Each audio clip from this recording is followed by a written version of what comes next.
Oh, great.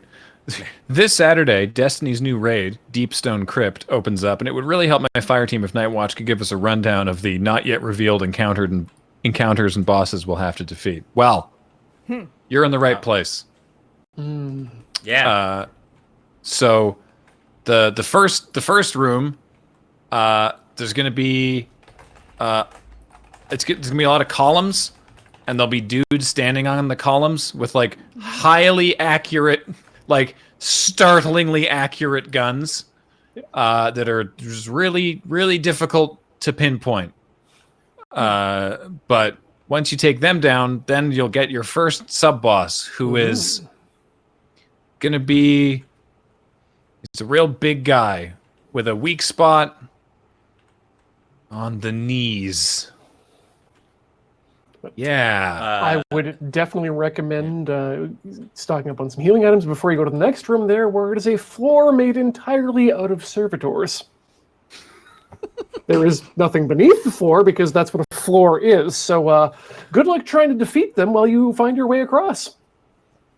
The third boss encounter is a tag team. It is one of those multi-stage fights where you have several enemies. The three enemies in this room are named Slugger, Tugger, and Bob.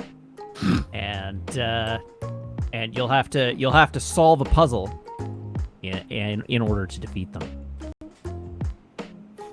Then you've got the... Oh, please, Ben, please. Yeah. So this fight, when they were doing testing for it, was kind of noted to be, despite not being the final one, harder in a way than the final boss, which is always really weird. That happens in Destiny a lot. Yeah. So there's gonna be this like large serpentine creature, like massively large. We're talking like traveler-sized big, and you're all gonna get on top of its back, and what you're gonna have to do is manage how many people are on each side of this giant worm as it's sort of flying through the air.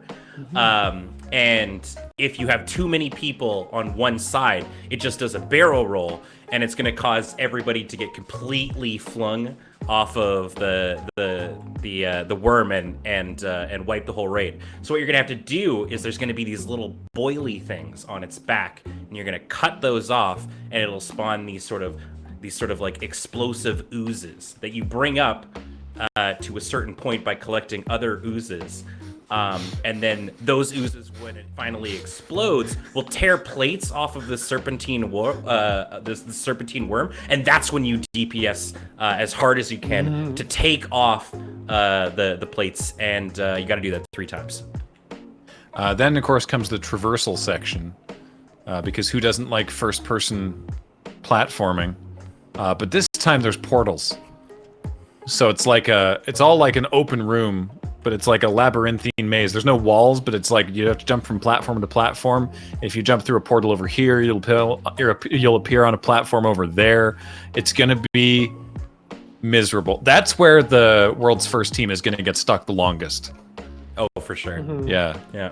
Tabby, do you have any thoughts about what else is gonna happen? Has a dong launcher in it. Oh yeah.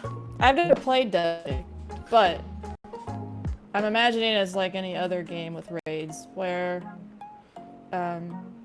you think you're at the end, but it's not. That tracks. That's actually a really good, that's actually a really good point, Tabby, because once you finish the raid, you actually have to you're given an engram that's of no color we've seen yet that we have to take back to the tower. And when you decode that engram, you're given a piece of paper. Now, that piece of paper, if you get a white piece of it, it's great. Go down to the guns, and you can exchange that for a rock. Oh. Unfortunately, if you do end up being the one player in all of Destiny who gets a piece of paper with the black spot on it, everyone then is allowed to throw their rock at you until you die and your character is gone forever. Wow.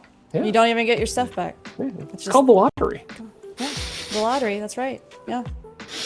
And then there's a boss rush.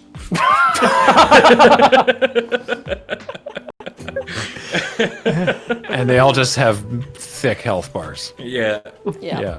There you Lots of go. armor. So look forward to that. I can't wait to see if any of those things is remotely true.